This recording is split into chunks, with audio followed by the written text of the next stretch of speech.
Hello students and welcome back to our YouTube channel Vidyam. मैं हूं Anshita Jindal, a graduate from your dream college SRCC. और आज इस video में मैं करवाने वाली हूं तुम्हें तुम्हारी 11th क्लास की इकोनॉमिक्स के हाफ ईयरली के लिए मोस्ट इंपॉर्टेंट क्वेश्चंस, जिसके अंदर मैं तुम्हें माइक्रो इकोनॉमिक्स के पहले 4 चैप्टर, जिसमें तुम्हारा इंट्रोडक्टरी चैप्टर हो गया, कंज्यूमर इक्विलिब्रियम हो गया, demand and elasticity of demand, ये सब के इंपॉर्टेंट क्वेश्चंस आज मैं तुम्हें करवाने वाली हूँ। ठीक है, अगर ये मेरे नोट्स चाहिए तो इसके लिए तुम्हारे को नीचे टेलीग्राम चैनल का लिंक मिलेगा, वहां से तुम्हें ये नोट्स मिल जाएंगे।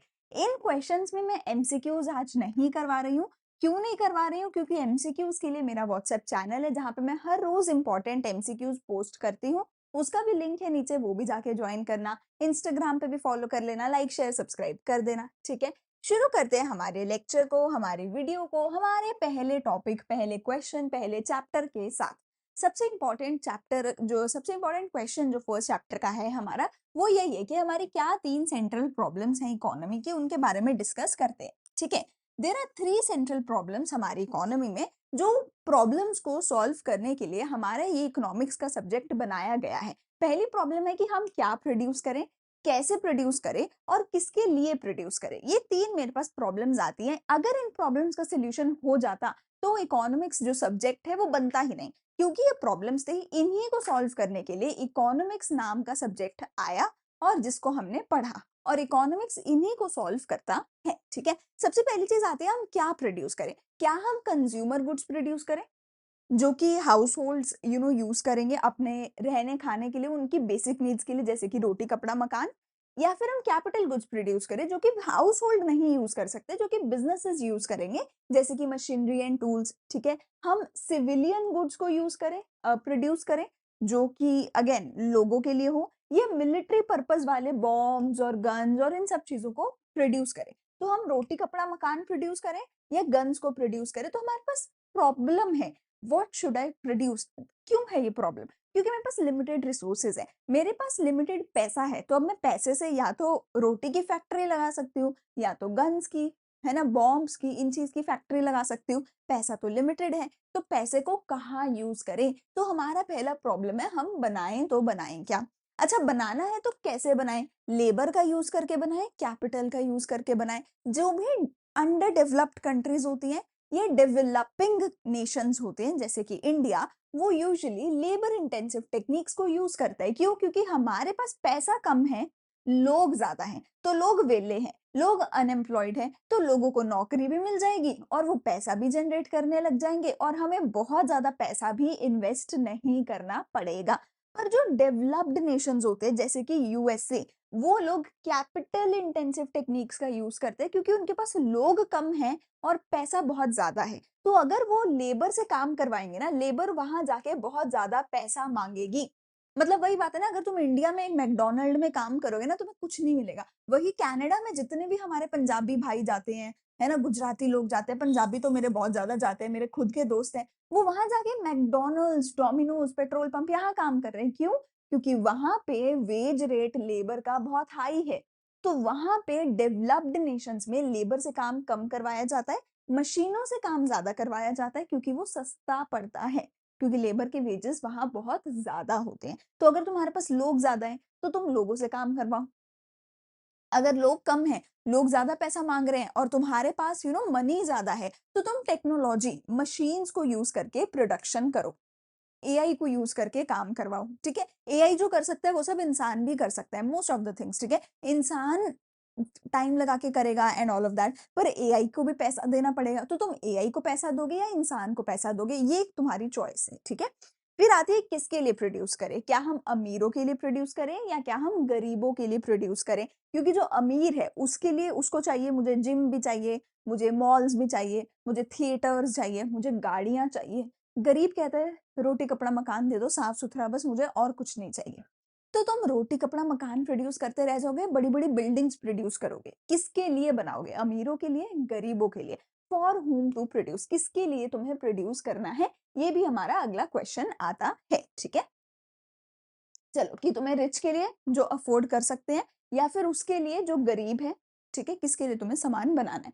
अगला क्वेश्चन मेरे पास आता है प्रोडक्शन पॉसिबिलिटी कर्व के बारे में एंड अपॉर्चुनिटी कॉस्ट के बारे में। देखो, अब मेरे पास जो है रिसोर्सेज है लिमिटेड, मेरे पास पैसा है लिमिटेड, मैं लेकिन उस पैसे को अलग-अलग जगह पे यूज़ कर सकती हूँ। मैं उस पैसे से रोटी भी बना सकती हूँ, कपड़ा भी बना सकती हूँ, मकान भी बना सकती हूँ, पर सब कुछ नहीं बना सकती क्योंकि इतना पैसा नहीं है। मतलब अगर मेरे पास ₹1000 हैं, मैं ₹1000 से या तो मूवी देख सकती हूँ, या फिर कैफ़े में जाके खाना खा के आ सकती हूँ, या फिर इससे मैं बुक्स खरीद सकती हूँ, पर तीनों तो नहीं कर सकती, तीनों तो नहीं कर सकती, है ना? तो अब मुझे चूज़ करना पड़ेगा कि मैं अपने ₹1000 को कहाँ इन्वेस्ट करूँ। तो अब मुझे चूज़ करना पड़ेगा कि मैं अपने ₹1000 को कहाँ खर्चा करूँ। मैं अलग-अलग कॉम्बिनेशन भी बना सकती हूँ। एक कॉफ़ी ले लेती हूँ, एक किताब ले लेती हूँ और सस्ते वाली मूवी देख लेती हूँ। या बोल सकती हूँ कि अच्छे वाली मूवी देख लेती हूँ और सिर्फ़ एक किताब ले लेती हूँ, कॉफ़ी स्किप कर देती हूँ। या फिर एक कॉफ़ी और 4 किताबें ले लेती हूँ। अलग-अलग कॉम्बिनेशन भी बना सकती हूँ मैं, ठीक है ना? डिपेंडिंग अपॉन कि मेरे ₹1000 में मैं कितना कर सकती हूँ। तो अगर मैं ये सारे कॉम्बिनेशंस को बनाऊँ और इन सारे कॉम्बिनेशंस को बना के एक ग्राफ के ऊपर दिखा दूँ, तो वो मेरा प्रोडक्शन पॉसिबिलिटी कर्व बन जाता है कि मेरे गिवन रिसोर्सेज़ में कितनी प्रोडक्शन करना पॉसिबल है। चाहो तो मैं सिर्फ़ और सिर्फ़ राइस बना दूँ, व्हीट बनाऊँ ही नहीं, सिर्फ़ और सिर्फ़ एप्पल बना दूँ, मैंगोज़ उगाऊँ ही नहीं, या फिर थोड़े से एप्पल, थोड़े से मैंगो, या ज़्यादा मैंगो, कम एप्पल, अलग-अलग कॉम्बिनेशन बना सकती हूँ। तो मैं गिवन रिसोर्सेज़ में कितनी प्रोडक्शन पॉसिबल है, वो सारे कॉम्बिनेशंस को जिस ग्राफ पे दिखाती हूँ, उस ग्राफ को पीपीसी बोला जाता है, ठीक है? तो बीपीसी क्या है? एक ग्राफिकल रिप्रेजेंटेशन है वो सारे पॉसिबल कॉम्बिनेशंस का, जो 2 गुड्स को लेकर एक इकोनॉमी बना सकती है अपने गिवन रिसोर्सेज़ के अंदर। यहाँ पे हमेशा हम 2 गुड्स देखते हैं, जैसे मैंने तो यहाँ पे 3 बोला ना, बुक्स या मूवी या कैफ़े। लेकिन हम अपनी बुक में सिर्फ 2 ही पढ़ते हैं कि हम 2 ही ऑप्शन है, 3 ऑप्शन मेरे पास है ही नहीं, मेरे पास 2 ही ऑप्शंस है। क्यों? ताकि तुम कन्फ्यूज़ ना हो जाओ कि 3 चीज़ों की कॉम्बिनेशन बनाओ वर्सेस 2 चीज़ों की कॉम्बिनेशन बनाना आसान है। तो हम 2 ही चीज़ हम अज़्यूम करके चल रहे हैं, मेरे पास 2 ही ऑप्शन है। Option A, option B. इन दोनों में ही मैं अलग-अलग कॉम्बिनेशन बना रही हूँ, गिवन रिसोर्सेज़ के साथ। अगर मैं इसको ग्राफ पे दिखाती हूँ, इसको पीपीसी बोला जाता है, ठीक है? हम इसमें क्या अज़्यूम करते हैं कि मेरे जितने भी रिसोर्सेज़ हैं, पूरे के पूरे यूज़ किए गए हैं। मतलब 1000 के ₹1000 मैं उड़ा के आई हूँ, मैंने कुछ भी सेव नहीं किया है। हम ये भी अज़्यूम करते हैं कि मेरी सारी की सारी मैं टेक्नोलॉजी यूज़ कर रही हूँ, सारे के सारे रिसोर्सेज़ मैं यूज़ कर रही हूँ। इसी को मैं प्रोडक्शन पॉसिबिलिटी फ्रंटियर बोलती हूँ। इसी को मैं transformation frontier, transformation transformation frontier, transformation curve भी इसको ही मैं बोलती हूँ, ठीक है? ये डाउनवर्ड स्लोपिंग होता है, ये नीचे की तरह होता है। देखो डाउनवर्ड स्लोपिंग कोई भी graph, not just this graph, दुनिया का कोई भी ग्राफ डाउनवर्ड स्लोपिंग कब होता है? ये तो एक्स एक्सिस, वाई एक्सिस है, ठीक है? यहाँ पे ग्राफ 2 तरीके से जा सकता है, ऐसे नीचे जा सकता है, इसको नीचे बोल रहे हैं, देखो लेफ्ट से राइट देखो, नीचे जा रहा है ना, तो ग्राफ डाउनवर्ड स्लोपिंग है। अगर ये ग्राफ उल्टा होता, अगर ये ग्राफ ऐसा होता, ऐसा, ये ऊपर जा रहा है, देखो लेफ्ट से राइट ये ऊपर की तरफ जा रहा है, तो ये अपवर्ड स्लोपिंग है। कोई भी ग्राफ ग्राफ कब डाउनवर्ड स्लोपिंग होता है, कब अपवर्ड स्लोपिंग होता है? जब जब भी जो भी चीज एक्स एक्सिस और वाई एक्सिस पे है, जब भी इन दोनों में इनवर्स रिलेशन होगा, तो ग्राफ हमेशा डाउनवर्ड स्लोपिंग होगा। जब भी इन दोनों में इनवर्स रिलेशन होगा, तो ग्राफ हमेशा डाउनवर्ड स्लोपिंग होगा। इनवर्स रिलेशन माने तो x बढ़ेगा, y गिरेगा। x गिरेगा तो y बढ़ेगा। इनवर्स रिलेशन माने तो एक बढ़ेगा, दूसरा गिरेगा, एक गिरेगा, दूसरा बढ़ेगा। और यही तो होगा, यही तो होगा। मेरे पास ₹1000 हैं। अगर मैंने ₹1000 से 4 बुक्स खरीद ली, तो मैं सिर्फ एक ही कॉफ़ी खरीद सकती हूँ। पर अगर मैं 2 बुक्स खरीदूँ, तो मैं 2 कॉफ़ी खरीद सकती हूँ। तो मतलब मुझे एक को पाने के लिए दूसरे को सैक्रिफाइस करना पड़ेगा, है ना? है ना? क्योंकि रिसोर्सेज़ लिमिटेड है ना? तो एप्पल ज़्यादा चाहिए, मैंगो सैक्रिफाइस करो, मैंगो ज़्यादा चाहिए, एप्पल सैक्रिफाइस करो। तो एक को बढ़ाने के लिए दूसरे को कम करना पड़ेगा, यानी कि इनवर्स रिलेशन होगा, यानी कि जो ग्राफ है वो डाउनवर्ड यानी कि वो नीचे की तरफ आ रहा होगा, पर ऐसे नहीं। कैसे? ये कनकेव शेप का होता है। ये जो मेरा ग्राफ है, देखो एक स्ट्रेट लाइन ग्राफ था, ये जो अभी मैंने बनाया था, ये एक स्ट्रेट लाइन ग्राफ था। पर पीपीसी का ग्राफ कैसा होता है? पीपीसी का ग्राफ कनकेव होता है। कनकेव और कन्वेक्स तुम पढ़ते थे ना 10th में कि ऐसे कनकेव होता है और ऐसे कन्वेक्स होता है। तो ये हमारा ऐसे कनकेव के जैसा होता है। ऐसा होता है पीपीसी का ग्राफ, ठीक है?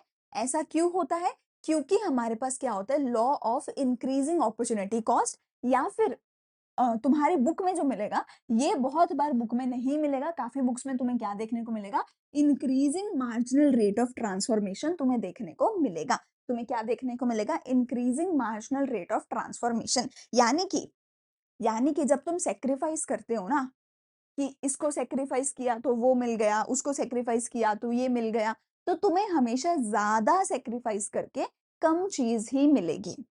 ज्यादा सेक्रीफाइस करोगे तो जाके कम चीज मिलेगी। मतलब अगर तुम 4 एप्पल सेक्रीफाइस करोगे तो जाके 2 मैंगो मिलेंगे, 3 एप्पल सेक्रीफाइस करोगे तो जाके 1 मैंगो मिलेगा, ठीक है? इसको बोलते हैं मार्जिनल रेट ऑफ ट्रांसफॉर्मेशन।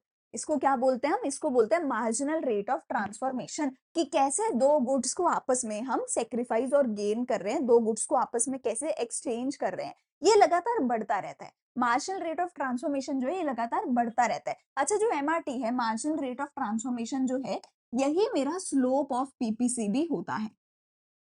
यही मेरा स्लोप ऑफ पीपीसी भी होता है। और क्योंकि ये बढ़ता रहता है, इसलिए जो मेरा ग्राफ होता है, जो पीपीसी होता है, वो कनकेव शेप का होता है, ठीक है? अच्छा, अगली चीज मेरे पास आती है अपॉर्चुनिटी कॉस्ट। अपॉर्चुनिटी कॉस्ट क्या होती है कि एक को पाने के लिए दूसरे को सेक्रीफाइस करना पड़ेगा, है ना? मतलब अगर तुम्हारे पास 4 ऑप्शन है, 4 ऑप्शन में से लेट्स से जो सबसे बेस्ट ऑप्शन है उसको तो तुम सिलेक्ट कर लोगे। जो सेकंड बेस्ट ऑप्शन है वो तुमने सेक्रीफाइस किया इसको पाने के लिए। तो जो सेकंड बेस्ट ऑप्शन है उसको हम अपॉर्चुनिटी कॉस्ट बोलेंगे। मैंने क्या बोला, तुम्हारे पास 4 ऑप्शंस है, तुम 4 में से जो भी बेस्ट ऑप्शन होगे उसको सिलेक्ट कर लोगे।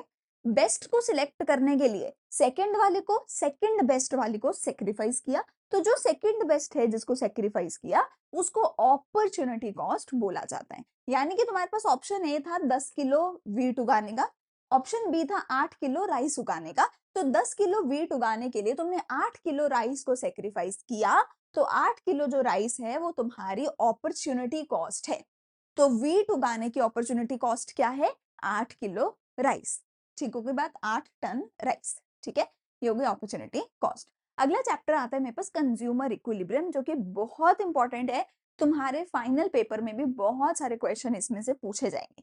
कंज्यूमर इक्विलिब्रियम क्या होता है? अगर एक ऐसा पॉइंट हो जहां पर मैं तुमसे बोलूं कि भैया मुझे इससे आगे अब और कुछ चाहिए ही नहीं, मैं इतनी खुश हूं कि अब मुझे और कुछ चाहिए नहीं, अब मुझे और कुछ चाहिए ही नहीं, this is perfect, I don't want to get up, I don't want to change my position, I am sitting and I will sit, मैं उठ के कहीं और नहीं जाऊंगी, मैं परफेक्ट बैठी हूँ। ऐसी सिचुएशन को हम बोलते हैं opportunity cost, sorry opportunity cost तो हो गया।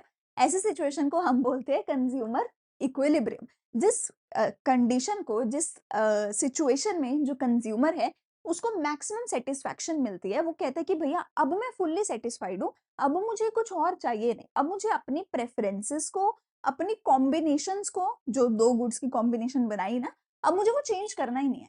अब मैंने जितना पैसा खर्च दिया, जितना सामान खरीद लिया, बहुत है। अब कोई डिस्काउंट लगे, कोई कुछ हो, अब मुझे कोई फर्क नहीं पड़ता, मैं इतना पैसा खर्च करके, इतना सामान खरीद के अब घर जाऊंगा, अब मैं और कुछ नहीं खरीदूंगा, चाहे तुम फ्री में भी दे दो मैं तो भी नहीं खरीदूंगा, अब मेरा हो गया, ठीक है? तो उस कंडीशन को बोला जाता है consumer equilibrium. It refers to the maximum satisfaction for a consumer given their limited income and market prices. At this point consumer को कोई डिजायर नहीं है कि अब वो अपनी कंजम्पशन पैटर्न को चेंज करे।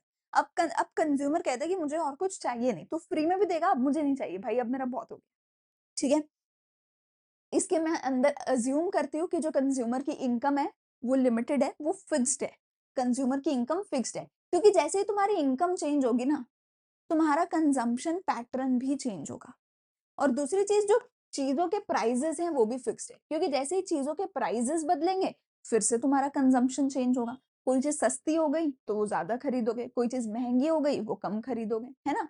तो कंजम्पशन के सेम रखने के लिए तुम्हारी इनकम और तुम्हारे प्राइजेस को फिक्स्ड अज्यूम किया गया है। ठीक हो गई बात? अच्छा, consumer equilibrium single commodity case हमारे पास जो आता है ये काफी ज्यादा बार पूछा जाता है, ठीक है? तो बेसिकली कंज्यूमर इक्विलिब्रियम निकालने के दो तरीके होते हैं, एक यूटिलिटी एनालिसिस, एक indifference curve analysis. Utility analysis में मैं बोलती हूँ कि मैं अपनी सेटिस्फैक्शन को, यूटिलिटी को नंबर्स की फॉर्म में मेजर कर सकती हूँ, पर इंडिफरेंस कर्व में मैं बोलती हूँ कि मैं अपनी सेटिस्फैक्शन को नंबर्स की फॉर्म में मेजर नहीं कर सकती, मैं सिर्फ कंपेयर कर सकती हूँ कि मुझे एप्पल से ज्यादा सेटिस्फैक्शन मिल रही है, ज्यादा खुशी मिल रही है, ऑरेंज थोड़ा खट्टा होता है, ये मुझे इतना अच्छा लगता नहीं। पर ये बोलता है कि मैं इसको नंबर दे सकता हूँ कि एप्पल से मुझे 10 नंबर की सेटिस्फैक्शन मिली, ऑरेंज से तो सिर्फ मुझे 8 नंबर की सेटिस्फैक्शन मिली, तो एप्पल जीत गया। तो ये दो अलग-अलग अप्रोचेस होती हैं, ठीक है? एक यूटिलिटी एनालिसिस, एक इंडिफरेंस कर्व एनालिसिस। पहले यूटिलिटी एनालिसिस देखो, उसके अंदर सिंगल कमोडिटी केस देखो, ठीक है? इसके अंदर मैं पढ़ती हूँ law of diminishing marginal utility. ये मुझे बोलता है कि जैसे-जैसे कोई चीज़ मुझे ज़्यादा मिलती जाएगी, मेरा उससे दिल उठता जाएगा। कोई भी चीज़, इस दुनिया की कोई भी चीज़, अगर मैं तुमसे तुम्हारे दोस्त छीन लूँ, तुम्हें लगेगा यार मेरे दोस्त बहुत अच्छे थे। अगर मैं दिन-रात तुम्हारे दोस्तों के साथ ही तुम्हें बिठाए रखूँ ना, तुम्हारी लड़ाई हो जाएगी, तुम एक-दूसरे को हेट करने लग जाओगे। माँ-बाप तुम्हारे ऊपर जितना ज़्यादा प्रेशर डालेंगे, वो तुम्हें उतना ज़्यादा बुरा लगने लग जाएगा। वो जितना तुम्हें छूट देंगे, तुम्हें उतना अच्छा लगने लग जाएगा। तुम अगर रोज़-रोज़ एप्पल खाते रहोगे, तो तुम्हें बुरा लगने लग जाएगा। अगर कभी वन्स इन अ व्हाइल खाया, तो अच्छा लगेगा। तुम्हें पिज़्ज़ा अच्छा लगता है ना, अगर मैं तुम्हें दिन में 3 time breakfast, lunch, dinner pizza, pizza, pizza, pizza देती रहूँगी ना, तुम्हारा पिज़्ज़ा से दिल उठ जाएगा, तुम बोलोगे मैं आज के बाद पिज़्ज़ा तो नहीं खाऊँगा, इटली जाके भी पिज़्ज़ा नहीं खाऊँगा। तो कोई भी चीज़ अगर तुम्हें बहुत ज़्यादा दे दी जाएगी, तुम्हारा दिल भर जाएगा, तो हाथ जोड़ दोगे भाई आज के बाद ये नहीं मैं यूज़ करूँगा, दुनिया में और कुछ भी हो, ठीक है? इसको बोला जाता है law of diminishing marginal utility कि जैसे-जैसे किसी भी चीज़ की यूसेज बढ़ती है, उससे मिलने वाली खुशी कम होती है। ठीक है? इसके बेसिस पे हमने हमारा यूटिलिटी एनालिसिस बनाया। इसके बेसिस पे हमने यूटिलिटी एनालिसिस के अंदर हमने क्या बनाया कि जहाँ पर भी मेरा जो मार्जिनल यूटिलिटी है, जो भी मार्जिनल यूटिलिटी मुझे किसी चीज़ से मिल रही है, जब वो प्राइस के बराबर हो जाएगी, तो वहाँ पे मुझे इक्विलिब्रियम मिल जाएगा। पर याद रखना यहाँ पे जो मार्जिनल यूटिलिटी है, वो होनी चाहिए in terms of money. In terms of money, तभी तो उसको प्राइस के बराबर रखूंगे ना, क्योंकि प्राइस तो पैसे के ही रूप में होगा ना, पैसे के ही फॉर्म में होगा ना। तो मार्जिनल यूटिलिटी को जब मैं मार्जिनल यूटिलिटी जो in the terms of money होगी, जब वो प्राइस के बराबर हो जाती है, तो फिर उस पॉइंट पे मेरा जो है कंज्यूमर का इक्विलिब्रियम हो जाता है। ठीक है, इस फॉर्मूला को मैं ऐसे भी लिख सकती हूँ कि marginal utility of x upon px is equals to marginal utility of money। एक तरीका लिखने का ये है, दूसरा तरीका लिखने का है कि वही marginal utility of x upon marginal utility of money equals to price of x। ठीक है, या फिर कई बार इसको पूरे को बुक में लिख दिया जाता है MUX। इस पूरे को ही बुक में कई बार MUX लिख दिया जाता है और इसका पूरे का नाम होता है marginal utility of X in terms of money. ये मेरा फॉर्मूला होता है सिंगल कमोडिटी केस का, कि जब भी मेरी marginal utility of X in terms of money जब ये प्राइस के बराबर हो जाती है, तो कंज्यूमर का इक्विलिब्रियम हो जाता है। मतलब तुमने 10 रुपए खर्च किया, देखो मैं बोल रही हूँ कि तुम्हें कितनी खुशी मिली, तुम उसको मेजर कर सकते हो नंबर्स में, और तुम उसको मेजर कर सकते हो मनी के फॉर्म में। मैं कहती हूँ मैंने 10 रुपए खर्च किया और मुझे 10 रुपए की जितनी ही खुशी मिल रही है, तो वहाँ पे इक्विलिब्रियम हो गया ना। मैंने 10 रुपए खर्च किया, खुशी सिर्फ 5 रुपए जितनी मिल रही है, तो मैं नहीं खर्च करूँगी। 10 रुपए खर्च किया और खुशी मिल रही है 15 रुपए खर्च किए जितनी, तो मैं ज़्यादा खर्च करूँगी और भी। समझ रहे हो बात? तो मैं कह रही हूँ मुझे कितनी खुशी मिल रही है। देखो, अब ये तुम भी बोलोगे कि यार ये कैसे मेजर हो सकता है? I know this is totally impractical, हम इसको ऑब्वियसली मेजर नहीं कर सकते।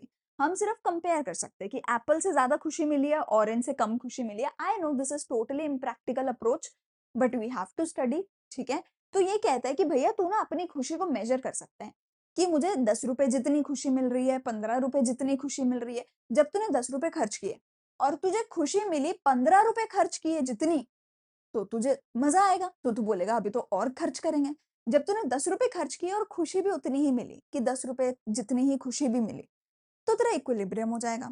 जब तूने 10 रुपए खर्च किए और खुशी सिर्फ 8 रुपए जितनी मिली, फिर तू कहेगा ना, ना, ना, ना, ना, मैं नहीं खर्चा करूँगा। नो, नो, ओके, ठीक है? सो जब तुम्हारा प्राइस जो कि 10 रुपए मैं यहाँ पे बोल रही थी, 10 रुपए तुमने खर्च किए, जब वो इसके बराबर हो जाए, जब वो इसके बराबर हो जाए, जो तुम्हें खुशी मिली, उसको जो मैंने नंबर्स में तोला और उसको मनी की फॉर्म में मैंने तोला और मुझे पता चला 10 रुपए जितनी खुशी मिली, तो वहां पे इक्विलिब्रियम आ जाएगा। ये मेरा फॉर्मूला सिंगल कॉमोडिटी केस का होता है।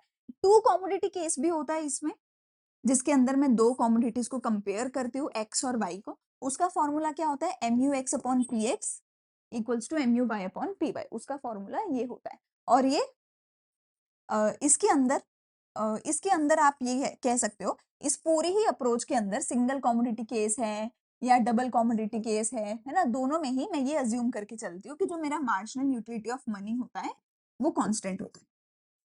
अज्यूम करके चलती हूँ कि मार्जिनल यूटिलिटी ऑफ मनी जो होता है मेरा वो फिक्स्ड रहता है, वो कांस्टेंट रहता है। ठीक है, चलो ये हो गया मेरा यूटिलिटी एनालिसिस। अब देखते हैं हमारा indifference curve analysis. Indifference curve analysis मेरा क्या कहता है? अच्छा, इसमें थोड़ा सा ये रह गया, थोड़ी सी इसमें एक चीज और समझ लो कि कंज्यूमर तब तक खरीदता रहेगा जब तक उसको जो यूटिलिटी मिली है वो प्राइस के बराबर ना हो जाए। यूटिलिटी याद रखना है इन टर्म्स ऑफ मनी वाली यूटिलिटी। ठीक है, अगर यूटिलिटी ज्यादा है, प्राइस कम है, तो कंज्यूमर तो भैया अभी ज्यादा खुश हो रहा है। तुमने 10 रुपए खर्च किया, खुशी मिली 15 रुपए जितनी, तो अभी तो तुम खुश हो रहे हो, तुम्हें ज्यादा सेटिस्फैक्शन मिल रही है, तो अभी तुम और ज्यादा खरीदते रहोगे। और अगर तुम्हें यूटिलिटी कम मिल रही है, तुम्हें रेट ज्यादा देना पड़ा है, तो तुम बोलोगे नहीं नहीं नहीं, इतनी तो खुशी मुझे मिली ही नहीं जितना मैंने खर्च कर दिया। तो तुम अपनी कंजम्पशन रोक दोगे, फिर तुम कंजम्पशन नहीं करोगे। ठीक है, कंज्यूमर रुकेगा कब? जब ये बराबर हो जाएगा। ठीक है, अब आता है मेरे पास इंडिफरेंस कर्व का अप्रोच। इंडिफरेंस कर्व अप्रोच बोलता है कि भैया तू पागल है क्या, तो अपनी खुशी को कभी नंबर्स में, प्राइस में, मनी में मेजर नहीं कर सकता। क्या तुम कभी बोलते हो कि मम्मी आज 10 रुपए की खुशी मिल रही है, आज 15 रुपए की खुशी मिल रही है? क्या कभी बोलते हो? नहीं बोलते ना। क्या बोलते हो? मम्मी आज ज्यादा खुश हो, आज खुश नहीं हूँ। मम्मी एप्पल ज्यादा पसंद है, ऑरेंज कम पसंद है, मैंगो सबसे ज्यादा पसंद है, मैंगो तो मेरा फेवरेट है। ये थोड़ी बोलते हो कि मैंगो को 10 नंबर दूंगा, ऑरेंज को 8 नंबर दूंगा, एप्पल को 9 नंबर दूंगा। ऐसे कौन बोलता है भाई? क्या बोलते हैं हम कि ये ज्यादा अच्छा, ये कम अच्छा, ये नीचे, ये ऊपर, है ना, यही बोलते हैं ना। तो इंडिफरेंस कर्व कहता है कि भाई तू सही है, ऐसे ही होता है। हम यूटिलिटी को मेजर नहीं कर सकते, हम इसको कंपेयर कर लेते हैं। अच्छा, कंपेयर करना है तो कंपेयर करने के लिए कम से कम दो चीजें तो चाहिए होंगी। तो इसमें कोई वन कॉमोडिटी केस होता ही नहीं है। इसके अंदर एक ही केस होता है, वो होता है टू कॉमोडिटी केस, जिसके अंदर तेरे पास दो चीजें होंगी, एक एप्पल होगा, एक ऑरेंज होगा। दोनों को तो कंपेयर करेगा और बोलेगा कि एप्पल ज्यादा पसंद है, ऑरेंज कम पसंद है। हम एप्पल ऑरेंज नहीं करेंगे, हमारी दो कॉमोडिटीज क्या होंगी, एक्स और वाई। एक्स ज्यादा पसंद है या वाई ज्यादा पसंद है, ये। और उसके बेसिस पे कोई नंबर वंबर नहीं देने वाले हो तुम, उसके बेसिस पे कंपेयर करके बस तुम एक ग्राफ बना देने वाले हो, एक कर्व बना देने वाले हो। ठीक है, उस कर्व का नाम क्या होगा? उस कर्व का नाम क्या होगा? इंडिफरेंस कर्व होगा उसका नाम। ठीक हो गई बात? चलो, इंडिफरेंस कर्व क्या करता है? ये एक ग्राफ होता है जो हमें अलग अलग कॉम्बिनेशन दिखाता है, कम से कम दो चीजों की, जो एक कंज्यूमर खरीद सकता है। ठीक है, और जो कंज्यूमर को सेम लेवल ऑफ सेटिस्फैक्शन देते हैं। हमारी जितनी भी कॉम्बिनेशंस हम बनाते हैं इंडिफरेंस कर्व पे, उन सभी कॉम्बिनेशन से हमें इक्वल सेटिस्फैक्शन मिलती है। मतलब अगर मैं 10 एप्पल ले लूं और 2 ऑरेंज ले लूं, या फिर मैं 5 ऑरेंज ले लूं और 8 एप्पल ले लूं, मैं अज्यूम कर रही हूँ कि मुझे दोनों से इक्वली खुशी मिलती है, इक्वल ही खुशी मिलती है। अगेन देखो, ये ऐसा बोल रहा है कि तुम अपने दिमाग में बस ना एक सोच रहे हो, कंपेयर कर रहे हो, तुम कोई नंबर नहीं दे रहे हो। तुम नंबर नहीं दे रहे हो कि एप्पल को 10 नंबर दिए, उसको ये नंबर दिए। ठीक है, तुम बस ये कह रहे हो कि एक की क्वांटिटी कम करी, दूसरे की क्वांटिटी बढ़ा दी। तो इस तरीके से बढ़ाओ क्वांटिटीज, इस तरीके से एक को सेक्रीफाइस करके दूसरे को गेन करो कि तुम्हारी सेटिस्फैक्शन सेम रहे, कि तुम्हारी सेटिस्फैक्शन सेम रहे। और जहां जहां सेटिस्फैक्शन सेम रहेगी, वो सारे कॉम्बिनेशंस को अगर मैं ग्राफ पे दिखा दूं, जहां जहां इक्वल सेटिस्फैक्शन मिलेगी, उन सबको अगर मैं एक ग्राफ पे दिखा दूं, उस ग्राफ का नाम क्या होगा? इंडिफरेंस कर्व एनालिसिस होगा। ठीक है, इंडिफरेंस कर्व एनालिसिस उसका नाम होगा, इंडिफरेंस कर्व उस ग्राफ का नाम होगा। ठीक है, इंडिफरेंस कर्व स्लोप डाउनवर्ड्स, मैंने बोला था ना, एक को सेक्रीफाइस करके दूसरे को गेन करोगे, तो हमेशा डाउनवर्ड स्लोपिंग ग्राफ होगा, ठीक है, वही यहाँ पे हो रहा है। ये कन्वेक्स टू द ओरिजिन है, ये कन्वेक्स टू द ओरिजिन है। वो ऐसे होता था ना अंदर की तरफ, ये ऐसे होता है, नीचे आ रहा है पर ऐसे अंदर की तरफ नहीं आ रहा, ऐसे बाहर की तरफ जा रहा है, ठीक है। ये डाउनवर्ड स्लोपिंग है, ये कन्वेक्स टू द ओरिजिन है। कन्वेक्स क्यों है? क्योंकि देखो उसका स्लोप क्या था, पीपीसी का स्लोप क्या था, मार्जिनल रेट ऑफ ट्रांसफॉर्मेशन, वो बढ़ता था, वो बढ़ता था, इसलिए कनकेव था। इसका स्लोप क्या है, मार्जिनल रेट ऑफ सब्सटीट्यूशन, वो कम होता है, इसलिए इसका ग्राफ कन्वेक्स है। इसका स्लोप क्या है, मार्जिनल रेट ऑफ सब्सटीट्यूशन, वो कम होता है, लगातार गिरता रहता है, इसलिए इसका जो शेप है वो कन्वेक्स होता है, ठीक है। क्यों होता है, क्यों गिरता है? क्योंकि जैसे जैसे कंज्यूमर ज्यादा गुड एक्स को खरीदेगा, their willingness to give a good Y for an additional unit of X decreases, causing the slope of IC to become flatter. मतलब कि अगर शुरू में तुम्हारे पास 10 एप्पल है और ऑरेंज है ही नहीं, ऑरेंज है ही नहीं, तो तू बोलेगा यार कोई नहीं, तीन एप्पल ले ले पर मेरे को 2 ऑरेंज दे दे। पर जैसे-जैसे एप्पल कम होने लग जाएँगे ना तुम्हारे पास, फिर तुम एप्पल का सैक्रिफाइस कम करोगे। फिर तुम बोलेगा नहीं-नहीं अब तो एप्पल भी कम है, अब मैं 3 एप्पल नहीं दूँगा, अब सिर्फ 2 ही एप्पल दूँगा। अरे नहीं अब तो सिर्फ 1 ही एप्पल दूँगा, एप्पल और कम हो गए मेरे पास। फिर बोलोगे नहीं अब मैं एप्पल सैक्रिफाइस ही नहीं करूँगा। तो जैसे-जैसे तुम दूसरी चीज़ को गेन करते जाते हो, तुम्हारा सैक्रिफाइस कम होता जाता है। इसकी वजह से मार्जिनल रेट ऑफ जो सब्स्टिट्यूशन है, यानी जो तुम्हारा सैक्रिफाइस है वो कम होता जाता है। इसकी वजह से इसका जो ग्राफ है वो कन्वेक्स शेप का होता है, ठीक है। देखो मैं आज यहाँ पे अगर तुम्हें कुछ समझ नहीं आ रहा है तो मैं नीचे डिस्क्रिप्शन में प्लेलिस्ट का लिंक दे दूंगी, वहां पे से तुम डिटेल में हर एक चीज समझ सकते हो, जहाँ पे मैंने एक एक चीज लिख लिख के ग्राफ पे बना बना के दिखाई है। ये एक वन शॉट लेक्चर है, काइंड ऑफ एक रिवीजन लेक्चर है, जहाँ पर जिन बच्चों ने चैप्टर थोड़ा बहुत भी पढ़ा हुआ है तो क्विक रिवीजन तुम यहाँ से कर सकते हो। तो इसलिए अभी मैं ज्यादा इन डेप्थ नहीं पढ़ा रही हूँ। अगर इन डेप्थ कुछ भी समझना है जो नहीं समझ आ रहा है तो उसके लिए मैं प्लेलिस्ट का लिंक दे दूंगी, वहां सारे चैप्टर्स की डिटेल्ड एक्सप्लेनेशन तुम्हें मिल जाएगी, ठीक है। अगली चीज मेरे पास आती है, higher indifference curve represent higher level of satisfaction. अगर मैं इसके ऊपर एक और इंडिफरेंस कर्व बना दूं तो वो ज्यादा सेटिस्फेक्शन देगा मुझे एज कंपेयर टू दिस। क्यों? क्योंकि हायर द इंडिफरेंस कर्व मतलब मैं ज्यादा क्वांटिटी खरीद पा रही हूँ। देखो मैं एक्स की भी ज्यादा क्वांटिटी खरीद रही हूँ, वाई की भी, तो क्वांटिटी ज्यादा तो सेटिस्फेक्शन ज्यादा, तो हायर इंडिफरेंस कर्व से हायर सेटिस्फेक्शन मिलती है।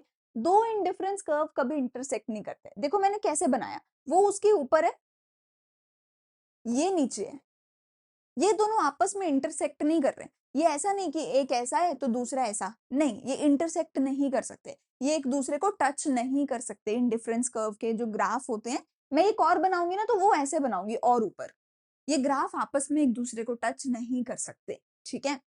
चलो अगला, कंज्यूमर इक्विलिब्रियम कैसे निकाला जाएगा इंडिफरेंस कर्व के अंदर? कंज्यूमर इक्विलिब्रियम निकालने का तुम्हारे पास यहाँ पे फॉर्मूला क्या होगा, M R S X Y is equals to P X upon P Y.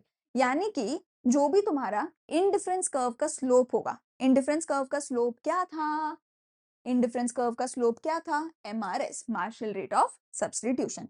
अगर मैं मार्जिनल रेट ऑफ सब्स्टिट्यूशन को इंडिफरेंस कर्व के स्लोप को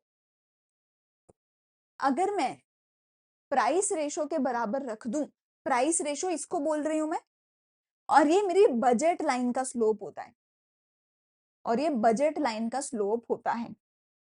अगर मैं बजट लाइन के स्लोप के बराबर रख दूं इंडिफरेंस कर्व के स्लोप को, उस इस पर्टिकुलर फॉर्मूला को अगर मैं सेटिस्फाई कर देती हूँ, तो इस पॉइंट पे इंडिफरेंस कर्व के अंदर मेरा कंज्यूमर इक्विलिब्रियम निकल के आ जाता है। इस पॉइंट पे कंज्यूमर इक्विलिब्रियम निकल के आ जाता है। सिंपल भाषा में ये मेरा एक फॉर्मूला है इंडिफरेंस कर्व के अंदर कंज्यूमर इक्विलिब्रियम निकालने का। जैसे वहां पे मेरा फॉर्मूला था ना MUX वाला, वैसे ही ये फॉर्मूला है इंडिफरेंस कर्व में कंज्यूमर इक्विलिब्रियम निकालने का। बजट लाइन का स्लोप यानी कि px अपॉन पी वाई, जिसको मैं प्राइस रेशो भी बोलती हूँ, इसको बराबर करो MRS XY के। MRS क्या था, मार्जिनल रेट ऑफ सब्स्टिट्यूशन, जो कि इंडिफरेंस कर्व का स्लोप था। जहां पर ये बराबर हो जाएंगे वहां पर जो है कंज्यूमर इक्विलिब्रियम निकल के आ जाएगा, और उस पॉइंट पे जो इंडिफरेंस कर्व है वो टेंजेंट होना चाहिए बजट लाइन के। देखो बजट लाइन ऐसे होती है, ठीक है, इंडिफरेंस कर्व ऐसे होता है, कन्वेक्स बनाया ना मैंने, ये इंडिफरेंस कर्व है, ये बजट लाइन है। इस पॉइंट पे इनका स्लोप बराबर होगा जहां पर ये टच हो रहे हैं, और इस पॉइंट पे इंडिफरेंस कर्व टच करके निकल गई, काट के नहीं गई उसको, टच करके निकल गई, तो इसको टेंजेंट पॉइंट बोला जाता है। इस पॉइंट पे इनका स्लोप बराबर होता है और इस पॉइंट पे कंज्यूमर इक्विलिब्रियम होता है। ठीक हो गई बात? चलो, ये देखो यहाँ पे हमें ग्राफ दिख रहा है, आपको ग्राफ दिख रहा है यहाँ पे। यहाँ पर मेरे पास देखो 3 आईसी है, IC1, IC2, IC3। IC1 काट के निकल रही है, देखो काट के निकल रही है बजट लाइन को। IC3 तो टच ही नहीं कर रही बजट लाइन को, IC3 तो बजट लाइन को टच ही नहीं कर रही, सिर्फ IC2 है जो टच करके निकल रही है। काट के नहीं, इंटरसेक्ट नहीं, टच करके, यानी टेंजेंट होके निकल रही है। सर्कल्स में 10th में पढ़ा होगा, टेंजेंट इंटरसेक्ट है ना, तो IC1 इंटरसेक्ट कर रही है, इंटरसेक्ट नहीं करना। IC3 तो ना टेंजेंट है ना इंटरसेक्ट है, कुछ भी नहीं है, तो ये छोड़ दो। IC2 है जो टेंजेंट है, वो सिर्फ टच करके निकल रही है बजट लाइन को, तो जब ये बजट लाइन के बराबर हो जाएगा, बजट लाइन को टच करके निकलेगा, वहीं इन दोनों का स्लोप भी बराबर होगा, वहीं कंज्यूमर इक्विलिब्रियम भी होगा, वहीं पर ये टेंजेंट भी होगा। IC will be tangent to the budget line. ठीक है, तो ये कंज्यूमर इक्विलिब्रियम की डायग्राम है, कंज्यूमर इक्विलिब्रियम का फॉर्मूला है under the indifference curve analysis. हो गया खत्म। चलो अगला आता है मेरे पास सब चैप्टर डिमांड का, जिसका one of the most important question है जो पक्का पेपर में तुम्हें देखने को मिलेगा, वो है ये difference change in quantity demanded versus change in demand का। ये क्वेश्चन एज इट इज पूछा जा सकता है, इसकी जगह पे लिखा आ सकता है difference between movement and shift in demand curve. ठीक है, इसकी जगह पे पूछा जा सकता है difference between extension and increase, difference between contraction and decrease, किसी भी तरीके से डिफरेंस पूछा जा सकता है, बट ये पूछा जाएगा, वेरी इंपॉर्टेंट की कैटेगरी में ये आता है। ठीक है, देखो अगर प्राइस के चेंज होने की वजह से डिमांड में चेंज आए तो हम बोलेंगे क्वांटिटी डिमांडेड में चेंज आया। देखो हम पढ़ते होते हैं ना, लॉ ऑफ डिमांड क्या बोलता है मुझे, लॉ ऑफ डिमांड मुझे बोलता है कि प्राइस बढ़ेगा, क्वांटिटी डिमांडेड गिरेगी, प्राइस गिरेगा तो क्वांटिटी डिमांडेड बढ़ेगी, इन दोनों में इनवर्स रिलेशन होता है। ठीक है, तो हमारे पास अगर प्राइस की वजह से कुछ भी चेंज आ रहा है तो वो चेंज किस में आ रहा है, क्वांटिटी डिमांडेड में चेंज आ रहा है। लेकिन अगर प्राइस के अलावा दूसरे किसी भी फैक्टर में चेंज आ रहा है तो हम बोलेंगे कि क्वांटिटी डिमांडेड में नहीं, डिमांड में चेंज आ रहा है। प्राइस के अलावा दूसरा कोई भी फैक्टर, जैसे कि आपकी इनकम, आपकी टेस्ट एंड प्रेफरेंस, एनीथिंग, और किसी भी चीज में चेंज आ रहा है और उसकी वजह से अगर चेंज आ रहा है तो डिमांड में चेंज आ रहा है। ठीक है, तो प्राइस QD और other factor is only demand. ठीक है, प्राइस की वजह से जो चेंज आएगा उसकी वजह से ग्राफ में मूवमेंट देखने को मिलेगी, यानी कि सेम ही ग्राफ पे आप ऊपर या नीचे मूव कर जाओगे। अगर प्राइस बढ़ेगा, अगर प्राइस बढ़ेगा तो क्वांटिटी डिमांडेड गिरेगी, जिसको मैं कॉन्ट्रैक्शन बोलूंगी, और अगर प्राइस गिरेगा तो क्वांटिटी डिमांडेड बढ़ेगी, जिसको मैं एक्सटेंशन बोलूंगी। यहाँ पे अगर मैं डायग्राम पे ये चीज दिखाऊं तो क्वांटिटी डिमांडेड प्राइस की वजह से चेंज होती है। लेट्स से अभी ओरिजिनली यहाँ पे था, ठीक है, सॉरी इसको हम थोड़ा सा सही कर देते हैं। लेट्स से ओरिजिनली अभी यहाँ पे था, अगर ये प्राइस है, ये प्राइस है, अगर प्राइस बढ़ा तो ग्राफ यहाँ कहीं बनेगा, तो क्वांटिटी डिमांडेड देखो कम हो गई है, और मूवमेंट कौन सी आई है, अपवर्ड मूवमेंट, अपवर्ड मूवमेंट आई है। प्राइस बढ़ा है, क्वांटिटी डिमांडेड गिरी है, इसको मैं कॉन्ट्रैक्शन बोलूंगी। ठीक हो गई बात। अगर प्राइस नीचे आ जाए तो देखो क्वांटिटी डिमांडेड बाहर की तरफ मूव कर रही है, यानी कि नीचे की तरफ आई है, ये यहां से नीचे आई है, तो ये डाउनवर्ड मूवमेंट है। प्राइस कम होने की वजह से क्वांटिटी डिमांडेड बढ़ी है, तो मैं इसको एक्सटेंशन बोलूंगी, एक्सटेंशन बोलूंगी। ठीक है, दूसरी साइड अगर फैक्टर अदर देन प्राइस की वजह से कुछ हो, अगर ये क्या हो गया, अगर फैक्टर अदर देन प्राइस की वजह से हो तो डिमांड में चेंज आएगा, और डिमांड कर्व पूरे का पूरा शिफ्ट होके एक नया कर्व बन जाएगा, पिछले कर्व से हमारा कोई लेना देना नहीं होगा। अगर कोई भी फैक्टर की वजह से डिमांड बढ़ेगी तो उसको इंक्रीज बोला जाएगा, राइटवर्ड शिफ्ट होगा। अगर डिमांड गिरेगी तो उसको डिक्रीज बोला जाएगा और लेफ्टवर्ड शिफ्ट होगा। देखो अगर ये जो डी है, अगर ये मेरा ओरिजिनल डिमांड कर्व है तो डिमांड के बढ़ने पे बाहर की तरफ शिफ्ट होगा, जो कि राइटवर्ड शिफ्ट कहलाएगा, इंक्रीज इन डिमांड कहलाएगा। अगर ये अंदर की तरफ शिफ्ट होगा तो इसको लेफ्टवर्ड शिफ्ट, इसको डिक्रीज इन डिमांड बोला जाए। तो ये हो गया हमारा change in quantity demanded versus change in demand का वेरी वेरी इंपॉर्टेंट क्वेश्चन। दूसरा मेरे पास आता है क्या क्या फैक्टर्स है जो डिमांड को अफेक्ट करते हैं। देखो क्वांटिटी डिमांडेड को चेंज करने के लिए तो प्राइस ही बथेरा था ना, प्राइस ही काफी था, पर चेंज इन डिमांड लाने के लिए आपको चाहिए और भी दूसरे फैक्टर्स। तो ये दूसरे कौन से फैक्टर्स है, अब इनकी बात भी कर ही लेते हैं लगे हाथों। ठीक है ना, ये दूसरे कौन से फैक्टर्स हैं इनकी बात भी कर लेते हैं। तो फैक्टर्स अफेक्टिंग डिमांड में सबसे पहला तो प्राइस आ गया, कि प्राइस ऊपर जाएगा तो क्वांटिटी डिमांडेड गिरेगी, and vice versa. Law of demand भी यही बोलता है मुझे। ठीक है, income of consumer, income of consumer दो तरीके से हम देखते हैं, नॉर्मल गुड और इंफीरियर गुड पे। नॉर्मल गुड मतलब अच्छी क्वालिटी की, इंफीरियर गुड मतलब बुरी क्वालिटी की। ठीक है, फॉर एग्जाम्पल अगर हम घर पे देखें तो जो रोटी पे लगाया जाता है वो घी लगाया जाता है, पर अगर मुझे पूरियां तलनी होती है, कुछ भी तलना होता है, फ्राई करना होता है, तो हम वो रिफाइंड ऑयल में करते हैं। ऑयल एक इंफीरियर गुड होता है जो अच्छी क्वालिटी का नहीं होता है और वो कम प्राइस का होता है, सस्ता होता है। पर घी अच्छी क्वालिटी का होता है और महंगा होता है, वो नॉर्मल गुड होता है। किसी भी मिडिल क्लास फैमिली में क्या होता है, एक कॉम्बिनेशन यूज होता है ऑयल का और घी का, कि तेल में पूरियां तलने, फ्राइड काम ऑयल में होता है, पर रोज रोटी पे घी लगा के खाया जाता है। ठीक है, अब क्या होगा अगर मैं अमीर हो जाऊं, अगर मैं अमीर हो जाऊंगी, मेरा स्टैंडर्ड ऊपर हो जाएगा, तो मैं अब पूरियां भी घी में तलूंगी, अब मैं फ्राई भी घी में करूंगी, क्योंकि मेरे पास पैसा ही पैसा है। तो अगर मेरी इनकम बढ़ेगी, नॉर्मल गुड्स की डिमांड बढ़ेगी। अगर मैं गरीब हो जाऊं, मेरी इनकम कम हो जाए, तो फिर मैं घी को अफोर्ड नहीं कर पाऊंगी। तो अगर मेरी इनकम कम हो जाएगी तो मेरी डिमांड भी कम हो जाएगी। सॉरी, इनकम कम हो जाएगी, डिमांड भी कम हो जाएगी। ठीक है, ये मैंने उल्टा लिख दिया, हाँ ये साइन उल्टा हो गया। नॉर्मल गुड्स के केस में अगर मेरी इनकम बढ़ेगी तो डिमांड बढ़ेगी, इनकम कम होगी तो डिमांड कम होगी। पर इंफीरियर गुड्स के केस में ऐसा नहीं होगा, इंफीरियर गुड्स के केस में ऐसा नहीं होगा। सोचो अगर मेरी इनकम बढ़ गई तो मैं डिमांड बढ़ाऊंगी या मैं डिमांड कम करूंगी। इनकम बढ़ गई, मेरा स्टैंडर्ड बढ़ गया, तो अब क्या करूंगी, हर सब कुछ तेल में तलूंगी। जैसे मेरी इनकम बढ़ेगी, मैं तेल को बोलूंगी टाटा बाय बाय, तू निकल मेरे घर से पहली फुर्सत में। अब मैं घी को यूज करूंगी तो इसकी डिमांड कम करूँ, और अगर मैं गरीब हो गई तो मैं सिर्फ तेल ही यूज करूंगी, घी अफोर्ड ही नहीं कर पाऊंगी।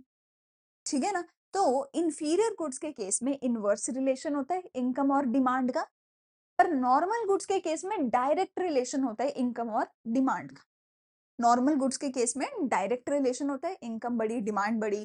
ठीक है, इंफीरियर गुड्स के केस में उल्टा होता है, इनकम कम हुई डिमांड कम हुई। ठीक है, इनकम कम हुई डिमांड ज्यादा हुई। ठीक है, इसका एक और एग्जाम्पल आप ये भी देख सकते हो। फॉर एग्जाम्पल अगर अभी मैं गरीब हूं, तो अभी मैं सस्ती वाली चप्पल डालती हूँ। अगर मैं अमीर हो जाऊंगी तो क्या करूंगी, सस्ती वाली 4 चप्पल खरीद लूंगी? नहीं ना, तो अच्छी वाली चप्पल 2 खरीदूंगी ना, सस्ती वाली 4 चप्पल थोड़ी खरीदूंगी। तो अगर मैं अमीर हो जाऊंगी, सस्ती वाली चप्पल छोड़ दूंगी। ठीक है, पर अगर मैं गरीब हो गई और ज्यादा, तो वो सस्ती वाली चप्पल वही और ज्यादा खरीदूंगी, अच्छी वाली कभी खरीद ही नहीं पाऊंगी। ठीक है, अच्छा, price of related good. Related goods भी दो तरीके के होते हैं, सब्स्टिट्यूट या कॉम्प्लीमेंट्री। सब्स्टिट्यूट मतलब दो एक दूसरे की जगह पे यूज करी जाती है, जैसे कि चाय और कॉफी। या तो मैं चाय पीऊंगी या तो मैं कॉफी पीऊंगी, दोनों को साथ में नहीं पीऊंगी। अगर चाय का रेट बढ़ जाता है तो कॉफी की डिमांड बढ़ जाए। क्यों?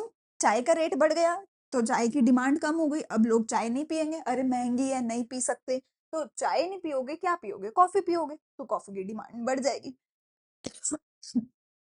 कॉम्प्लीमेंट्री गुड्स क्या होती है, ये होती है ऐसी चीजें जो हमेशा साथ में ही यूज करी जाती है, जो एक दूसरे के बिना यूज नहीं करी जाती हैं। ठीक है, जैसे कि अगर कार और पेट्रोल है, अगर कारों का प्राइस बढ़ गया तो पेट्रोल का भी डिमांड कम हो जाएगा। क्यों?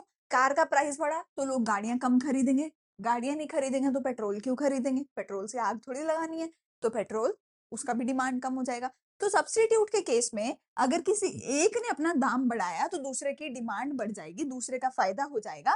पर कॉम्प्लीमेंट्री के केस में अगर एक दोस्त कुछ करेगा तो वो दूसरे को अपने साथ लेके डूबेगा। ठीक है, टेस्ट एंड प्रेफरेंस, अगर कंज्यूमर का किसी चीज के लिए टेस्ट एंड प्रेफरेंस चेंज हो गया तो वो उसी को खरीदेगा। अगर मुझे फिटेड क्लॉथ्स अच्छे लगने लग जाते हैं तो मैं उसकी डिमांड बढ़ा दूंगी। अगर मुझे ऐसे आजकल जो खुले खुले से चल रहे हैं, अगर मुझे वो अच्छे लगने लग जाएंगे तो मैं उसकी डिमांड बढ़ा दूंगी। तो कंज्यूमर की टेस्ट, कंज्यूमर की प्रेफरेंस जिस कपड़े के लिए, जिस प्रोडक्ट के लिए होगी, उसकी डिमांड बढ़ जाएगी और वही चीज ज्यादा चलती है, फिर उसको मैं बोलती हूँ कि अरे ये तो ट्रेंड में है, ये खरीदेंगे, लबूबू डॉल ट्रेंड में चल रही है तो लबूबू डॉल खरीदेंगे, है ना। तो वो जो चीज की प्रेफरेंस कस्टमर की बन जाती है उसकी डिमांड बढ़ जाती है, जबकि है तो वो एक गंदी सी डॉल। पर क्योंकि कंज्यूमर का टेस्ट एंड प्रेफरेंस आ गया भैया, कंज्यूमर की डिमांड आ गई तो भाई डिमांड बढ़ गई। ठीक है।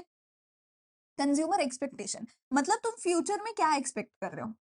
अगर तुम्हें लग रहा है कि अरे फ्यूचर में तो बिग बिलियन डे सेल आने वाली है, तो तुम आज की डेट में, तुम्हें पता है फ्यूचर में प्राइस कम होगा, आज की डेट में थोड़ी खरीदोगे, तुम आज वेट करोगे, डिमांड कम कर दोगे, और जब बिग बिलियन डे सेल आ जाएगी तब डिमांड बढ़ाओगे। तो करंट डिमांड कम हो जाएगी अगर फ्यूचर प्राइस कम होने वाला है। अगर तुम्हें पता है कि फ्यूचर में प्राइस बढ़ेगा, तो तुम आज ही स्टॉक खरीद के रख लोगे, आज ही डिमांड बढ़ाओगे, आज ही खरीदोगे, ताकि फ्यूचर में जब रेट बढ़े तब तुम्हें तंग ना होना पड़े। ठीक है। चलो, अगला आता है exceptions to the law of demand.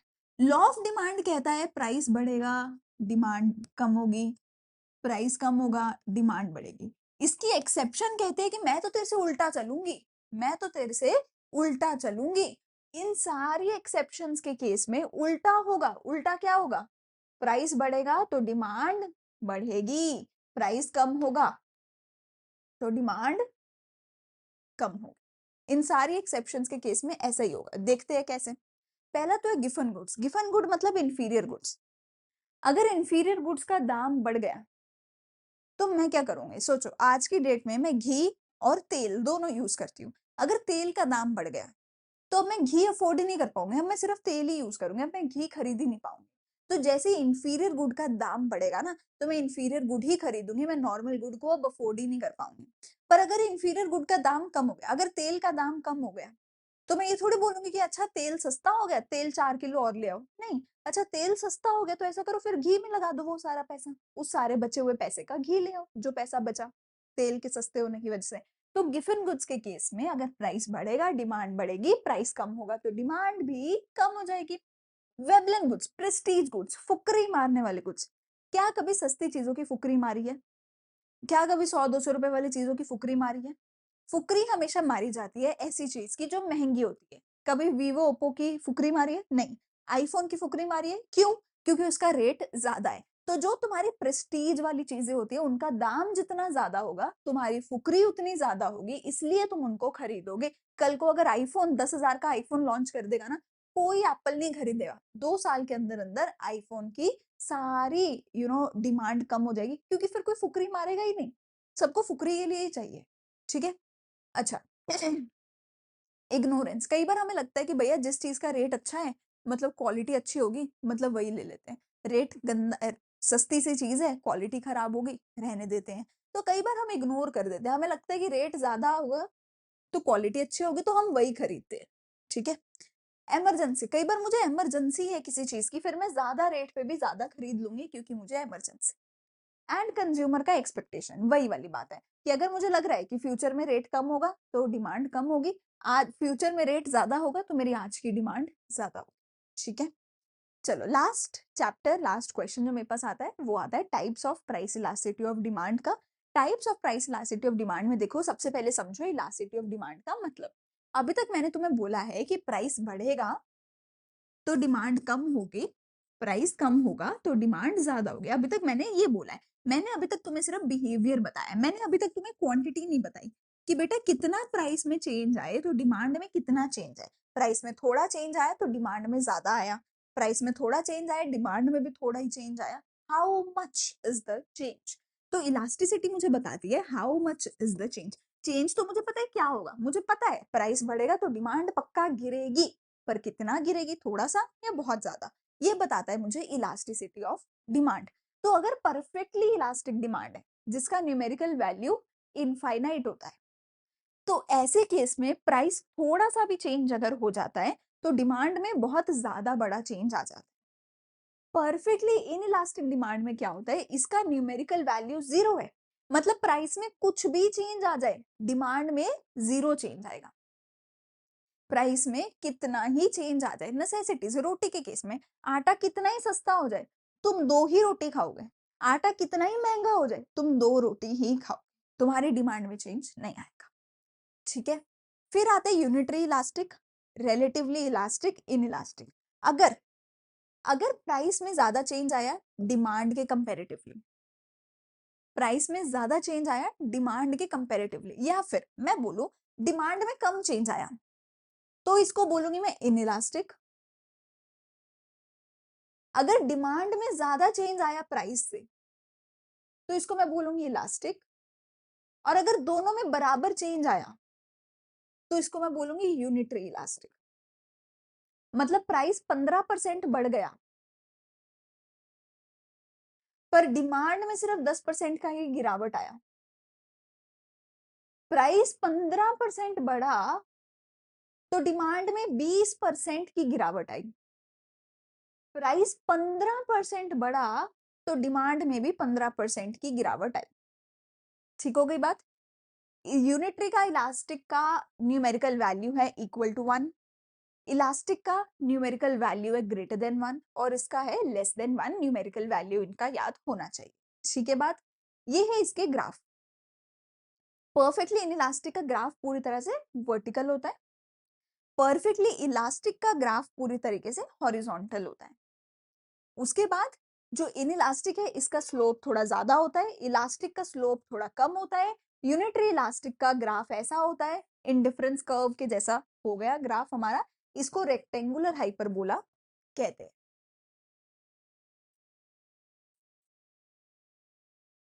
Rectangular hyperbola इसको बोला जाता है, जो कि बहुत इंपॉर्टेंट है, इस नाम को जरूर याद रखना। ठीक है। अब यहाँ पे तुम पूछोगे कि मैम ये ग्राफ कैसे बनाए गए। ऑब्वियसली इट्स नॉट पॉसिबल कि तुम 5 अलग अलग ग्राफ को कैसे याद करोगे, है ना, इतना सब कैसे याद करोगे। तो देखो इसके लिए मैंने काफी अच्छी अच्छी ट्रिक्स बताई हुई हैं, तो तुम मेरी लॉन्ग वीडियो जरूर जाके देखना है इसके लिए स्पेशली, क्योंकि इसका क्वेश्चन जरूर आएगा पेपर में, कोई ना कोई एक डायग्राम ऐसा बनाने का क्वेश्चन जरूर आएगा। ठीक है। तो उसके लिए मैं नीचे प्लेलिस्ट का लिंक दे रही हूँ, वहां से जाके देखो। मैंने मतलब अभी already I think video 50 minute 1 घंटे के करीब होने वाली होगी, तो मैं उसको शॉर्ट में यहाँ एक्सप्लेन नहीं कर सकती, but I have explain very well कि तुम्हें कैसे याद रखना है, किसका डायग्राम कैसा बनेगा, किसकी वैल्यू कितनी होगी, किसका कैसे क्या होगा। मैंने बहुत आसानी से वो सारी चीजें एक्सप्लेन करी हैं, 10-15 मिनट का वो वीडियो में आपको समझ आ जाएगा। ठीक है। नीचे लिंक है, वहां नीचे प्लेलिस्ट का लिंक है, वहां से इलास्टिसिटी ऑफ डिमांड के चैप्टर में जाके वो आप समझ सकते हो। ठीक है। आज की वीडियो को यहीं पे करते हैं खत्म। इसके बाद अगली वीडियो में लेकर आऊंगी इलास्टिसिटी के न्यूमेरिकल्स के ऊपर, इंपॉर्टेंट न्यूमेरिकल, हर टाइप का न्यूमेरिकल में लेकर आऊंगी। कोई भी टाइप का क्वेश्चन आ जाए उसके लिए मैं तुम्हें यहाँ पे सॉल्व करवा दूंगी कि वो कैसे होगा। ठीक है। तो उसके लिए भी जरूर चैनल को लाइक शेयर सब्सक्राइब कर दो, अपने दोस्तों के साथ भी शेयर करो। कुछ अच्छा लगे तो मुझे कमेंट सेक्शन में जरूर बताना। सारी प्लेलिस्ट को सेव करना, टेलीग्राम चैनल भी ज्वाइन करना, व्हाट्सएप चैनल भी ज्वाइन कर लेना। हम मिलेंगे अगली वीडियो में। Thank you, bye bye.